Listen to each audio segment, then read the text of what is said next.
Arestado ang isang lalaki na kinilala sa alias na Ronelo, 40 anyos na isang driver, matapos mulihan hinina ng shabu sa isang checkpoint sa Lasang Bunawan District, Davao City, nito lamang Hulyo taong kasalukuyan. Sa ikinasang fixed checkpoint operation ng mga tauhan ng Bunawan Police Station at Task Force Davao, naharang sospek at nadiskribing may dalang 5 pakete ng hinina ng shabu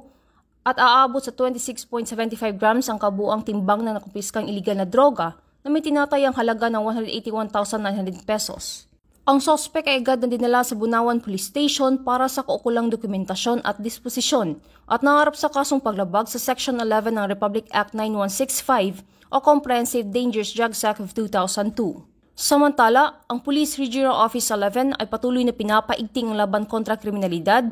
alinsun sa kampanya ng Bagong Pilipinas na panatiling ng kapayapaan at kaayusan tungo sa pagsulong ng bansa. Mula dito sa Police Regional Office 11, ako inyong PN Correspondent, Patrolwoman Sheena May Ilagad, alagad ng batas tagataguyod ng Balitang Pulis.